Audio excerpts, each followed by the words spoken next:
Hello guys, എല്ലാവർക്കും cinema ഫ്ലിക്സിന്റെ പുതിയ വീഡിയോയിലേക്ക് സ്വാഗതം. ഇന്ന് നമ്മൾ നോക്കാൻ പോകുന്നത് ലോകേഷ് കനകരാജിന്റെ വരാനിരിക്കുന്ന സിനിമകളെ കുറിച്ചാണ്. അപ്പൊ നമുക്ക് നേരെ വീഡിയോയിലോട്ട് പോകാം. ഒന്നാമത്തെ സിനിമ രജനീകാന്തിന്റെ കൂലി എന്ന് പറയുന്ന സിനിമയാണ്. കഴിഞ്ഞ 5 വർഷത്തിനിടയിൽ ഇന്ത്യൻ സിനിമയിലെ ഒരു ശക്തിയായി ലോകേഷ് സ്വയം മാറിയിട്ടുണ്ട്. ഇന്ന് കൂലി മുതൽ റിപ്പോർട്ട് ചെയ്യപ്പെട്ട അമീർ ഖാൻ ചിത്രം വരെയുള്ള സംവിധായകന്റെ വരാനിരിക്കുന്ന പ്രൊജക്ടുകളാണ് നമ്മൾ നോക്കാൻ പോകുന്നത്. തന്റെ ആദ്യ ചിത്രമായ മാനഗരം മുതൽ സ്റ്റാർ ഡയറക്ടർ തന്റെ സിനിമകളുടെ വലിപ്പവും ഉള്ളടക്കവും വർദ്ധിപ്പിക്കുക മാത്രമാണ് ചെയ്തത്. അമീർ ഖാനൊപ്പമുള്ള ലോകേഷിന്റെ അടുത്ത ചിത്രത്തെക്കുറിച്ചുള്ള റിപ്പോർട്ടുകൾ പരക്കുന്ന സാഹചര്യത്തിൽ ഹിറ്റ് ബ്ലോക്ക് ബസ്റ്ററുകളുടെ തുടർച്ചകൾ ഉൾപ്പെടെ സംവിധായകന്റെ വരാനിരിക്കുന്ന സിനിമകളാണ് നമ്മൾ ഇന്ന് നോക്കാൻ പോകുന്നത്. ഒന്ന്, കൂലി. തലൈവർ 171 എന്നറിയപ്പെടുന്ന കൂലിയാണ് ലോകേഷ് കനകരാജിന്റെ അടുത്ത പ്രൊജക്ട്. സൂപ്പർ സ്റ്റാർ രജനീകാന്തുമായി സംവിധായകൻ ആദ്യമായി ഒന്നിക്കുന്ന ചിത്രമാണിത്. മുമ്പൊരിക്കലും കണ്ടിട്ടില്ലാത്ത അവതാരത്തിലാണ് കൂലി രജനീകാന്തിനെ അവതരിപ്പിക്കുന്നതെന്ന് ലോകേഷ് പല അഭിമുഖങ്ങളിലും സൂചിപ്പിച്ചിട്ടുണ്ട്. ഈ ചിത്രം പരീക്ഷണാടിസ്ഥാനത്തിലായിരിക്കുമെന്നാണ് സംവിധായകൻ പറഞ്ഞിട്ടുള്ളത്.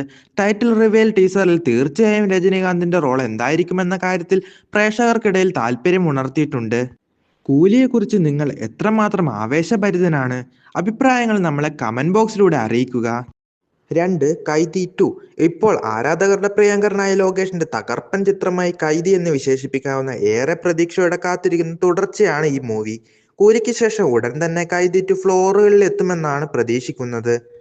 കൈദിക്ക് ശേഷം ലോകേഷിന്റെ റെക്കോർഡ് വിജയം നേടിയെങ്കിലും പല സിനിമാ പ്രേമികളും ഇപ്പോഴും അദ്ദേഹത്തിന്റെ ഏറ്റവും മികച്ച സൃഷ്ടിയാണെന്ന് സാക്ഷ്യപ്പെടുത്തുന്നു. കാർത്തി അടുത്തിടെ സ്ഥിരീകരിച്ചതുപോലെ കൈദി 2 2025 ആരംഭിക്കും. ഇപ്പോൾ ലോകേഷ് സിനിമാറ്റിക് യൂണിവേഴ്സ് യാഥാർത്ഥ്യമായതോടെ LCU പൈപ്പ് ലൈനിലെ അടുത്ത ചിത്രമാണ് കൈദി 2. കാർത്തിയുടെ ദില്ലി കഥാപാത്രത്തിനായി ലോകേഷ് എന്താണ് കരുതിയിരിക്കുന്നതെന്ന് കാണാൻ ആരാധകർ ആകാംക്ഷയോടെയാണ് കാത്തിരിക്കുന്നത്. 3, വിക്രം 2. തുടർക്കഥകളെ കുറിച്ച് പറയുകയാണെങ്കിൽ ലോകേഷ് സിനിമാറ്റിക് യൂണിവേഴ്സിൽ നിന്ന് ഏറെ പ്രതീക്ഷയോടെ കാത്തിരിക്കുന്ന മറ്റൊരു ചിത്രമാണ് വിക്രം 2. 2022 വിക്രം എന്ന ചിത്രം ഇന്ന് LCU എന്ന് വിളിക്കപ്പെടുന്നതിന്റെ തുടക്കം ഐക്കോണിക് റോളക്സ് അതിഥി വേഷത്തോടെയാണ്. തുടർന്ന് കൈദിയിൽ നിന്നുള്ള ദില്ലിയുടെ കഥാപാത്രങ്ങളെ കുറിച്ചുള്ള പരാമർശങ്ങളും. അപ്പോൾ വിക്രം 2 ബിഗ് സ്ക്രീനുകളിൽ എത്താൻ കുറച്ച് സമയമെടുത്തേക്കാം എന്നാണ് അറിയാൻ സാധിക്കുന്നത്.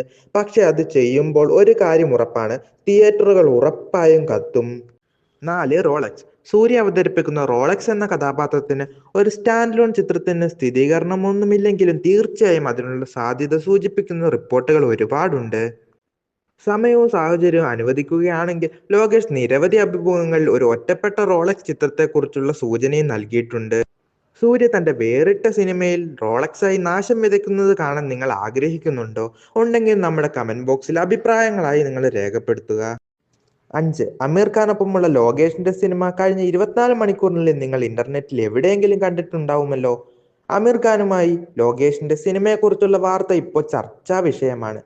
ശരിയാണ്, ലോകേഷിന്റെ ചലനാത്മകതവും ഊർജ്ജസ്വലവുമായ സിനിമാ ലോകത്ത് അമീർ ഖാനെ പോലെ ഒരു അഭിനയ ശക്തിയെ നിങ്ങൾക്ക് സങ്കല്പിക്കാൻ കഴിയുമോ? സിനിമാ പ്രേമികൾക്ക് ഇതൊരു സ്വപ്ന സാക്ഷാത്കാരമാണെന്നാണ് തോന്നുന്നത്. കൂടുതൽ സിനിമ അപ്ഡേറ്റിനായി നമ്മുടെ ചാനൽ ഒന്ന് സബ്സ്ക്രൈബ് ചെയ്ത് വെക്കുക. 6, ലിയോ 2. ലിയോ 2 മറ്റൊരു ആവേശകരമായ പ്രൊജക്റ്റാണ്. അത് യാഥാർത്ഥ്യത്തിലേക്ക് വരാൻ സാധ്യതയുണ്ട്. എന്നാൽ ഈ പ്രൊജക്റ്റിന് വ്യക്തമായ കൂടുതൽ തടസ്സങ്ങളുണ്ട്.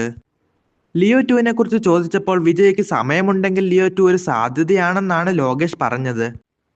നടന്റെ രാഷ്ട്രീയ പ്രതിബദ്ധതകൾ കാരണം ഇത് തീർച്ചയായും ഒരു വെല്ലുവിളിയാകും. ഗോട്ടിന് ശേഷം ദളപതി 69 എന്ന് താൽക്കാലികമായി പേരിട്ടിരിക്കുന്ന ഒരു സിനിമയിൽ മാത്രമേ വിജയ് അഭിനയിക്കൂ എന്നും റിപ്പോർട്ടുകളുണ്ട്. പക്ഷെ വിജയ് തന്റെ രാഷ്ട്രീയ യാത്രയിലേക്ക് ഇറങ്ങുന്നതിന് മുമ്പ് ലോകേഷും ദളപതി വിജയും തങ്ങളുടെ മൂന്നാമത്തെ ചിത്രത്തിനായി വീണ്ടും ഒന്നിക്കുമെന്ന് പ്രതീക്ഷിക്കാം. കൂടാതെ ലോകേഷ് കനകരാജ് മികച്ച സംവിധായകരിൽ ഏറ്റവും മുന്നിലുള്ള ലൈനപ്പുകളിൽ ഒന്നാണ്. മാത്രമല്ല, ഏത് ചിത്രത്തിനാണ് നിങ്ങൾ ഏറ്റവും ആവേശം കൊള്ളുന്നത്? അഭിപ്രായങ്ങൾ കമന്റായി രേഖപ്പെടുത്താൻ മറക്കല്ലേ.